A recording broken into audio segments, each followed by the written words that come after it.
After he had gathered his senses, Littlest found himself on a ledge among sullen clouds that billowed into unrecognizable and frightening shapes and clung to his face like wet fungi. They seemed to writhe their fetid filaments into his very soul to suck from him his newfound hope. He looked wildly around for signposts of succour, but saw none. It was cold, and the damp air whined like a lost soul in the shifting gloom. He could see no sign of the path. Although there were clouds, there was no sky beyond them, nor moon, nor stars, nor friendly sun. It was a chasm of eternity of blackest black. There was no sense of up, or down, or along. Just nothingness in which this walled world seemed to float like a saucer. If this was limbo, it was a more terrible place than hell, for hell at least had heat and volcanic colours, but here there was nothing but a cold, desolate, amorphous greyness. Here was a tomb capable of holding corpses. Was this the way to the great fall? Littlest picked himself up and climbed painfully back to the walled world, but at the gate there was no sign. The only way now appeared to be along the outside of this grey, featureless fortress, which seemed to wind away forever into the monstrous shifting cloud. He felt cold, numb, and desperately alone. He felt sick with vertigo, and closing his eyes, felt along it blindly. Suddenly his hand felt a change in the wall's profile. Opening his eyes, he saw a door, not much higher than himself, set deep in it. Over the door was the inscription, "Small persons only." His heart leapt with hope. He tried to open the door, but it was securely locked. He beat frantically against it until his hands bled, but it remained shut fast. He felt he was lost forever in his abandoned Gethsemane. He sank on his threshold, exhausted and full of despair. For the first time forever, the Littlest Devil wept.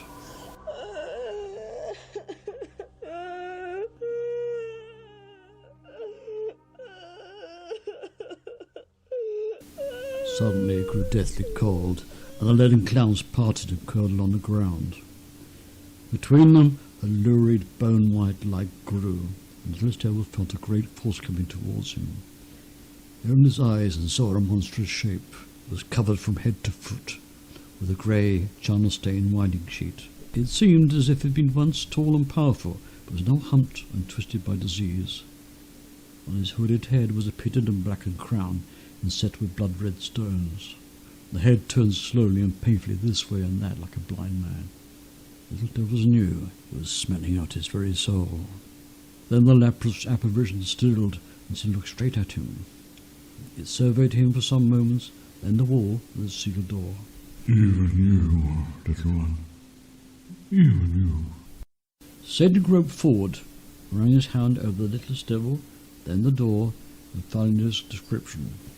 "So, it has come to this. It is you and I alone. Why did we choose this burden to find justice? Yet he, in there, does not realize what he has done. The perfect comes before has so little knowledge of the perfect that comes after. How is it he is so blind we see so much horror? So much power and so little knowledge of the consequences. Yet I am the one who is cursed with the evil of this world. Is it justice? Is it? Is it? Almighty! Hear me! You have not heard my voice since the fall, which you have strangled with ice. But I will speak again. Hear me! My heart has been so scarred it scarcely beats. Yet even I have pity on this little one. Yes, even I. Yet you, when they call the Great Father, were not moved. Why? Why are there so many orphans? Why, when you heard the screams of the mothers of the firstborn, you did nothing? Why? Why have you abandoned even your own sons as rats to the cross? Why? Why do you skulk in your golden palace and say nothing? Do nothing? Why? Are you ashamed? Why is it that even his tiny squeaks can summon a living corpse you see before you? You remain unseen, silent, and uncaring. Hear me! Listen to me!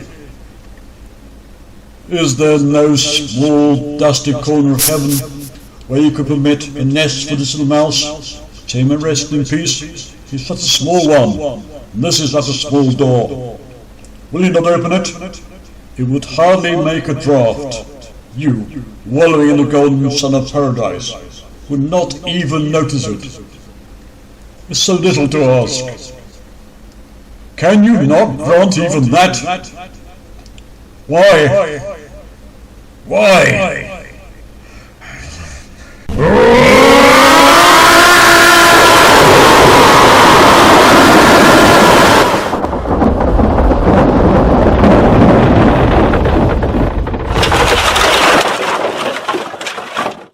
Salem bent down and picked up the sobbing imp.